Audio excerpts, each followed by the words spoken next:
요양병원에 생긴 긴급 상황, 화재가 발생한 겁니다. 어르신들이 많이 계시는 곳인 만큼 구조 작업을 펼치는 소방관들의 모습에서 당시의 긴박함이 느껴집니다.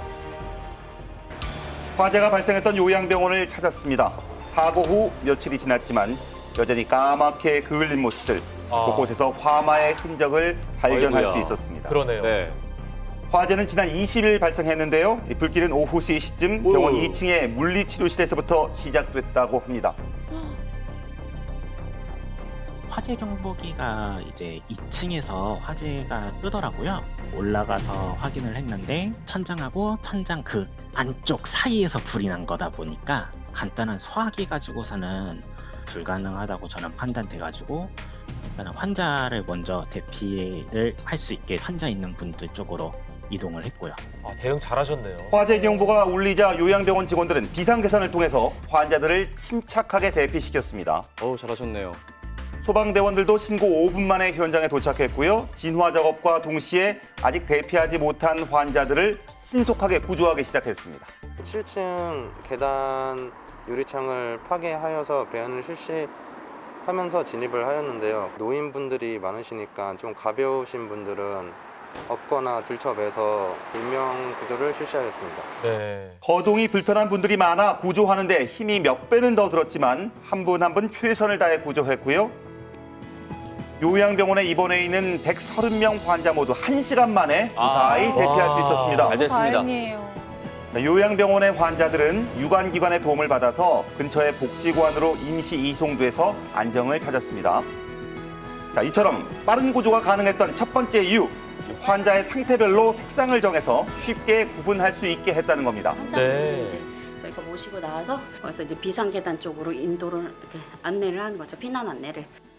스스로 이동이 가능한 환자는 초록색, 휠체어나 다른 사람의 도움이 필요한 환자는 노란색, 혼자서는 이동할 수 없는 환자는 빨간색으로 구분해서 환자를 처음 본 소방관도 환자에게 맞는 최적의 구조 방법을 빠르게 찾을 수 있었던 겁니다.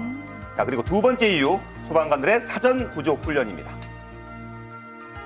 대원들이 현장에 직접 방문해서 피난 동선 등을 파악해 갖고서 소방 활동에 이용을 했었으나 지금 코로나19로 인해서 이 BIM 시스템을 도입을 해서 대상물에 대한 그 현황, 그다음에 소방 시설, 피난 동선 등을 미리 파악하고서 소방 활동에 활용하도록 이 시스템을 도입했습니다. 와. 네, 그렇습니다. 3차원 가상 훈련을 통해 병원 내부의 모습을 미리 습득해서 환자를 찾느라 헤매는 시간을 단축했기 때문입니다. 자, 빠른 구조가 가능했던 마지막 이유는 적극적으로 구조를 도왔던 환자의 가족들입니다. 자기 환자뿐만이 아니라 다른 자기 아빠 내비두고 다른 분들을 이렇게 모시고 먼저 내려가 주시고 아버님은 마지막에 가주신다든지 그러니까 서로를 배려하는 모습들이 너무나도 감명 깊었어요. 위급한 상황 속 환자들을 먼저 생각한 직원들, 그리고 소방관들, 가족들 덕분에 인명피해 없이 화재 사건은 잘 마무리됐습니다. 자, 이날 현장에 있었던 모든 분들 영웅이죠? 박수 보내드리고 싶네요. 네. 멋집니다. 전라남도 여수입니다. 늦은 밤 한 식당 앞에서 저 건장한 무슨 남성들이 싸우고 있는 모습 보이시나요? 자, 밀치고 넘어지고 점점 심각해지는 분위기. 대체 무슨 일일까요? 왜 그런 거죠?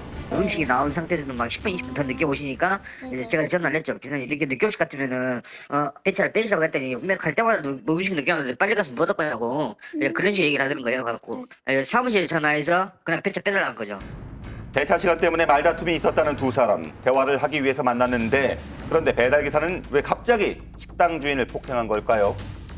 담배 피면서 저한테 뭐 들이댔거든요. 쳐봐 하면서 나이 처먹고 돈 없으니까 오토바이 타는 기사 나부랑의 주제가 오라면 오고 가라면 가지 뭔 말이 맞냐 막 이렇게 얘기를 하니까 순간 제가 제 몸을 통제를 못했어요. 그냥 저도 모르게 손이 나가버렸어요. 감정 싸움이 신체 폭력으로 이어지면서 상황은 더욱 악화됐습니다. 식당 주인은 더 큰일 날 뻔했다고 합니다. 배달기사가 흉기를 들고 왔다는 거죠. 저한테 통화하고 올 때 제가 이제 그때 바빠가지고 할 말씀 가기 완성하겠는데 그때 이미 망치를 챙겨서 온 거죠. 네, 배달기사 망치를 가져온 이유 궁금하죠? 배달통을 열고 닫는 그 경첩이 있어요. 평평하게 하고 나서 그 안에 놓고 배달을 했는데 그 이성을 잃은 상태니까 그게 생각이 나버린 거예요. 순간적으로 망치를 들었지만 동료 기사의 만류에 도로 가져다 두었다는 배달기사.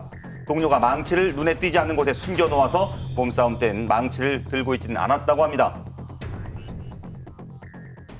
망치를 들고 왔다는 것 자체가 잘못된 건데 왜 이거를 그러면 내가 망치를 두드려 맞았어야 이게 처벌이 가능한 거냐고. 그랬더니 경찰도 뭐 그런 부분에서 할 말이 없다고 그러게 말하더라고요. 폭행 사건 이후 식당 주인 가족들은 공포감을 느끼고 있습니다. 야식집이라 늦게까지 영업을 해야 하지만 단축 영업을 하고 있다고 합니다. 이 엄마가 이제 만약에 제가 배달을 가면 가게 혼자 있어야 되잖아요. 그렇다 보니까 너무 불안해서 가게도 못 하고 있는 거죠 지금. 가게 내는 상태고. 현재 배송기사는 특수협박 및 상해죄로 200만 원의 벌금형을 선고받았고요. 식당 주인은 민사소송 이어가고 있습니다.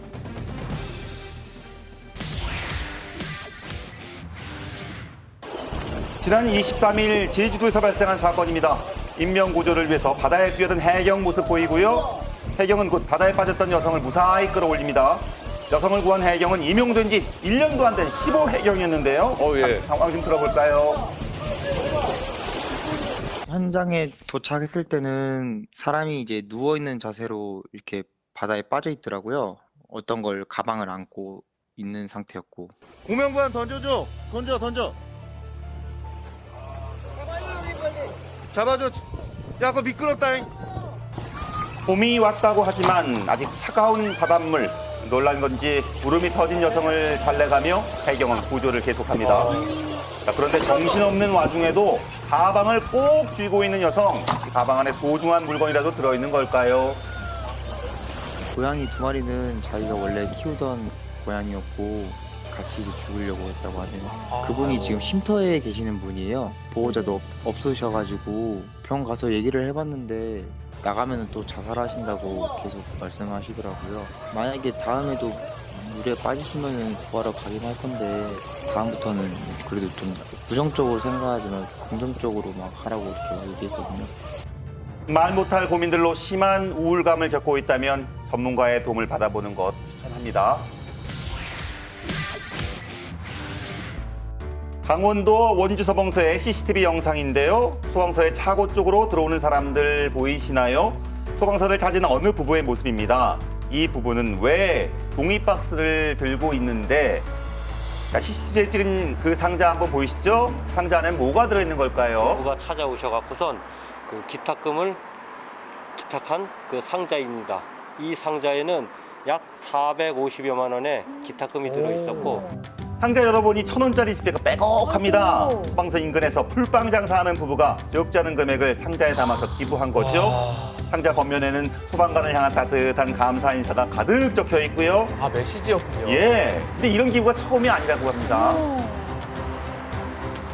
2015년서부터 7년 연속으로 지금 현재까지 7년 약 연속이요? 2,800여만 원의 기탁금을 계속 네, 그렇습니다. 기탁하셨습니다. 7년이라는 긴 시간 동안 소방공무원의 복지에 도움이 되길 바란다는 메시지와 기부금을 한결같이 전해왔습니다.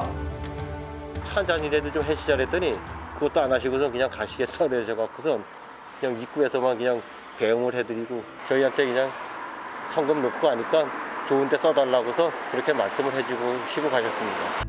기부금은 소방활동에 필요한 물품 구매하고 사회 취약계층의 주택용 소방시설을 보급하는 데 쓰여졌다고 합니다.